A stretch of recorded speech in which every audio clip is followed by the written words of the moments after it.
శాసనమండలి సమావేశాల్లో ప్రజా సమస్యలపై ప్రభుత్వాన్ని నిలదీసేందుకు వైసీపీ సిద్ధమైంది. డీఎస్సీ అక్రమాల వ్యవహారంలో మంత్రి నారా లోకేష్ రాజీనామా చేయాలని వైసీపీ డిమాండ్ చేస్తుంది. అంతేకాదు ఈ వ్యవహారంపై సీబీఐ విచారణకు ఆదేశించి ప్రభుత్వం చిత్తశుద్ధి నిరూపించుకోవాలని సవాల్ విసిరింది. జగన్ అధ్యక్షతన సాగిన కీలక సమావేశంలో శాసనమండలి శాసనసభ సభ్యులకు పార్టీ భవిష్యత్ కార్యాచరణపై దిశానిర్దేశం చేశారు. ప్రజా సమస్యలపై మండలిలో పోరాటం మరింత ఉధృతం చేయాలని నిర్ణయించారు.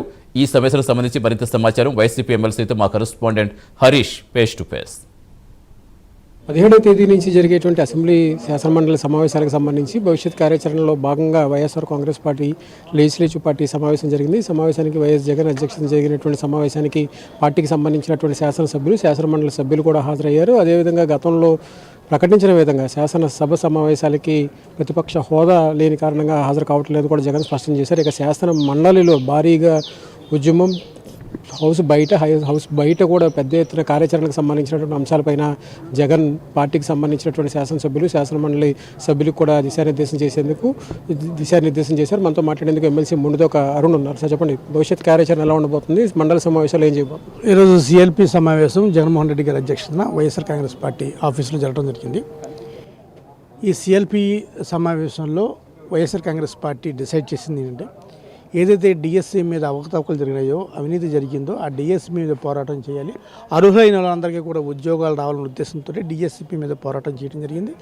డిఎస్సీ మీద అవకతవకలను వెలికితీయడంతో పాటు ఈ డిఎస్సీలో అవకతవకలకు కారకుడైన బాధ్యుడిగా వహిస్తూ నారా లోకేష్ రాజీనామా చేయాలనే ప్రధానమైన డిమాండ్ తోటి రేపు శాసన మండలి సమావేశాలు జరగబోతున్నాయి.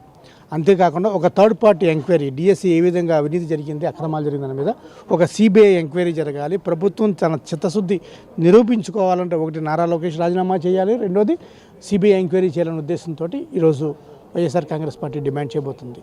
అదేవిధంగా రైతుల గురించి ఏ రైతు కూడా గిట్టుబాటు ధర లేదు, పొగాకు కావచ్చు, పత్తి కావచ్చు, మిర్చి కావచ్చు, ఎన్నిటి మీద చేయబోతున్నాం. అదేవిధంగా ఫీజు రీయింబర్స్మెంట్ మీద కావచ్చు 20 లక్షల ఉద్యోగాలు కావచ్చు, అదేవిధంగా శాంతి భద్రతల విషయాలు కావచ్చు, ఎన్నిటి మీద కూడా వైఎస్ఆర్ కాంగ్రెస్ పార్టీ పోరాటం చేయబోతుంది. మీరు ఇచ్చే ఎజెండా అంశాలు టేబుల్ మీదకి వచ్చేటువంటి అవకాశం కనిపిస్తుంది. ఎందుకంటే గతంలో అనేక వాయిదా తీర్మానాలు కావచ్చు, ఇతరత్ర సమన్లు కూడా ఇచ్చినటువంటి సిచ్యువేషన్, వాటన్నిటిని కూడా ప్రభుత్వం పట్టించుకునడం దాఖలాలు. ఇప్పుడున్న పరిస్థితుల్లో శాసన మండలిలో మీ వాణి వినిపించేటువంటి పరిస్థితి కనిపిస్తుంది.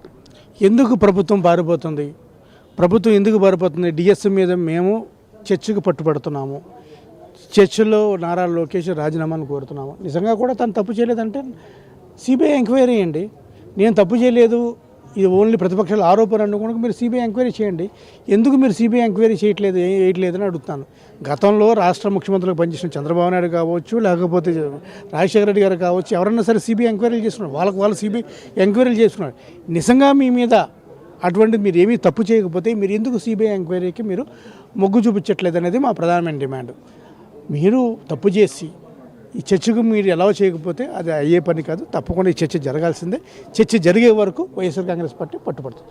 వీటి మీద అటు డిఎస్సీకి సంబంధించినటువంటి అక్రమాలకు సంబంధించినటువంటి వ్యవహారం ఒకవైపు, ఇంకోవైపు రైతాంగానికి సంబంధించినటువంటి సమస్యలు పెద్ద ఎత్తున శాసన మండలిలో వైఎస్ఆర్ కాంగ్రెస్ పార్టీ తన వాణి వినిపిస్తుందని కూడా మనతో కారణం స్పష్టం చేస్తున్నారు. కెమెరా పర్సన్ లక్ష్మణ్తో హరీష్, ప్రైమ్ 9 విజయవాడ.